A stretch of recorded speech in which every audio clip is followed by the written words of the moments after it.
Students, welcome back to my channel star circle of commerce.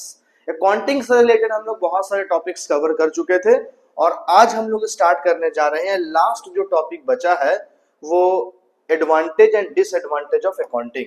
इसमें हम लोग meaning, feature, characteristics से लेकर के सारा टॉपिक्स कवर कर चुके हैं, जैसे कि मैंने आपको प्रीवियस लेक्चर में बताया था। ठीक है, अगर आपको कोई भी डाउट्स वगैरह है तो हमें कमेंट कर दें, तो उस कमेंट्स को देख करके जो भी आपका क्वेश्चंस होगा, जो भी क्वेरी होगा, वो आपको सॉल्व करवा दिया जाएगा। ठीक है, तो मैं आपको बताना चाहता हूँ हमारा जो लास्ट टॉपिक बचा था advantage and disadvantage of accounting, तो हम लोग जो अभी तक पढ़े हैं उसमें बेसिकली ज्यादातर कैरेक्टरिस्टिक्स, ऑब्जेक्टिव्स, ठीक है, इंपॉर्टेंस, यानी कि एडवांटेज ही हमें दिखा है अकाउंटिंग का, लेकिन कुछ डिसएडवांटेज भी होता है। तो इसी को हम लोग क्लियर करने के लिए एडवांटेज और डिसएडवांटेज दोनों टॉपिक को पहले समझ लेते हैं प्रॉपर तरीके से, तो समझ में आ जाएगी।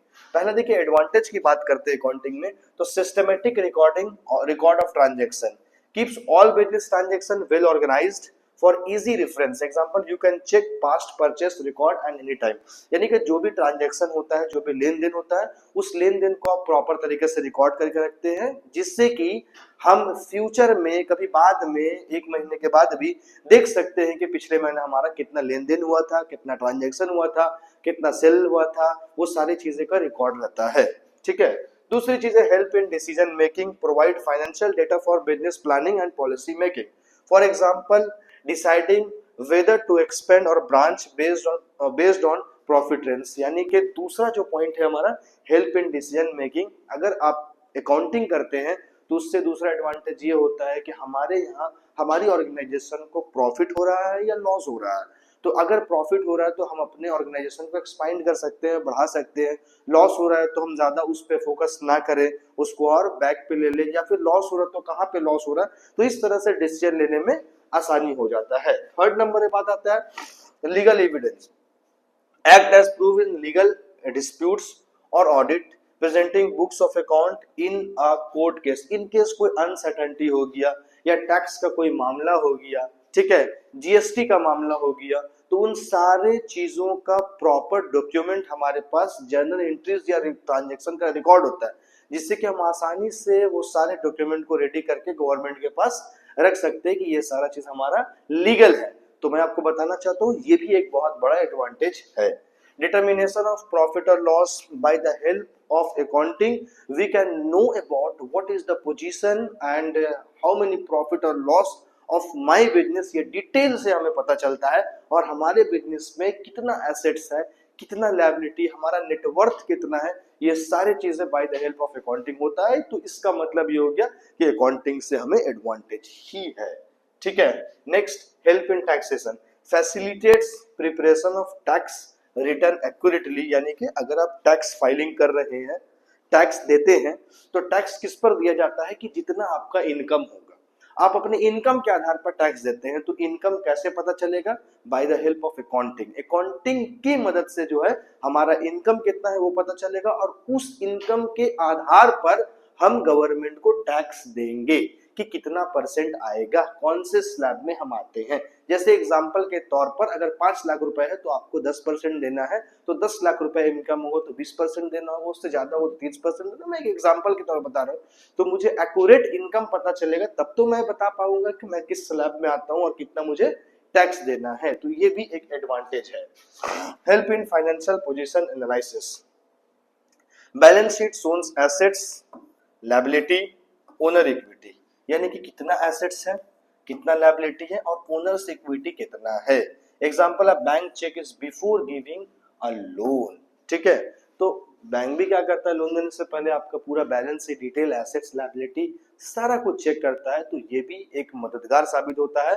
अगर आप अकाउंटिंग कर रहे हैं तो आपके लिए फायदामंद होगा, जिससे कि आपको बैंक से भी आसानी से लोन मिल जाए। तो हर सिक्के के दो पहलू होते हैं, कुछ अच्छाई भी होता है तो कुछ लिमिटेशंस भी होते हैं, कुछ कमियां भी आती है।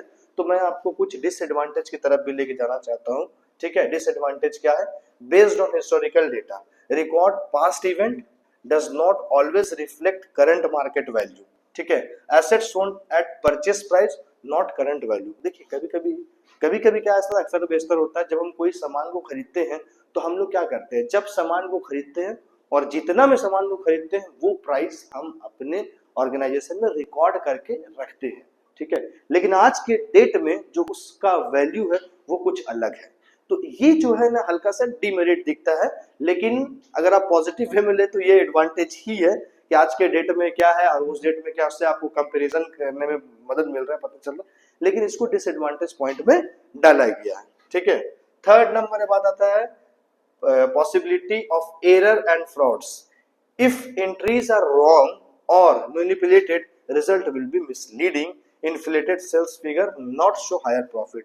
यानी कि अगर कोई भी ट्रांजैक्शन या रिकॉर्ड हम गलत कर देते हैं तो उससे क्या होता है कि हमारा जो भी रिजल्ट होगा वो मिसलीडिंग हो जाएगा, यानी कि गलत हो जाएगा, ठीक है।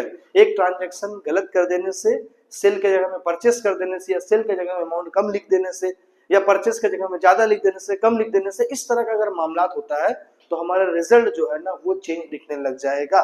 तो ये एक डिसएडवांटेज है, ठीक है। Ignore qualitative factor, non financial aspect like employ satisfaction और नॉट रिकॉर्डेड, यानी कि आप एम्प्लॉय से कितना सेटिस्फाइड है इसको आप अकाउंटिंग में नहीं लिख सकते हैं, ये एक डिसएडवांटेज है। क्योंकि आप एम्प्लॉय से कितना सेटिस्फाइड है, एम्प्लॉय से कितना डिससेटिस्फाइड है, ठीक है, ये एक इनटेंजिबल चीज होता है, ठीक है। लेकिन आप इसको अकाउंटिंग में लिख नहीं सकते, तो ये एक डिसएडवांटेज है। Company may be profitable but have low employee morale, ये हो सकता है। Not always fully accurate, estimate like depreciation may not be precise, different method of depreciation give different result, ठीक है। देखिए इसमें क्या होता है ना, जब अकाउंटिंग करते हैं तो अब डेप्रिसिएशन का भी मामला आता है। डेप्रिसिएशन का मतलब क्या होता है, ये मेरा पेन है, इसको यूज करने पर इसका वैल्यू में जो कमी आता है उसको डेप्रिसिएशन बोलते हैं। जैसे एग्जांपल के तौर पर कोई कार खरीदता है 10 लाख रुपए का, तो 1 साल 2 साल 4 साल चलाने के बाद उस कार का वैल्यू 10 लाख नहीं होता है, उस कार का वैल्यू घट जाता है। तो उसमें जो वैल्यू में कमी आता है ना उसको डेप्रिसिएशन बोलते हैं। तो अलग अलग मेथड होता है डेप्रिसिएशन का, किसी मेथड में बहुत ज्यादा डेप्रिसिएशन चार्ज किया जाता है, किसी में कम चार्ज किया जाता है। तो वो जो है ना वो एक्यूरेट नहीं हो पाता है, तो वो एक डिसएडवांटेज होता है, क्योंकि अलग अलग मेथड के हिसाब से उसका वैल्यू में कमी अलग अलग अमाउंट में बताया जाता है, ठीक है। तो ये एक डिसएडवांटेज बताया गया है, ठीक है। Can be complex, require knowledge and skills which small business owner में लैक। देखिए एक चीज है, ये जो है ना बहुत कॉम्प्लेक्स प्रोसेस है, ऐसा नहीं कि कोई नॉर्मल आदमी जाके काउंटिंग कर ले।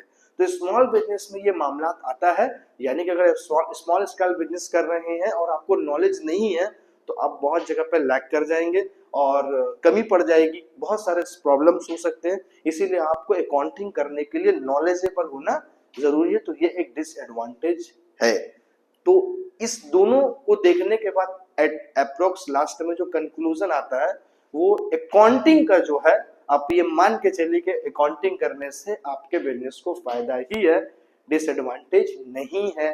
तो ये आप ध्यान रखें। ओके स्टूडेंट्स, अगर इस टॉपिक में कहीं पे भी आपको इस तीनों लेक्चर में डाउट्स लगे तो आप हमें कमेंट सेक्शन में बताएं, आपके डाउट्स को जरूर सॉल्व किया जाएगा। कंप्लीट बेसिक टू एडवांस, तब तक के लिए थैंक यू सो मच।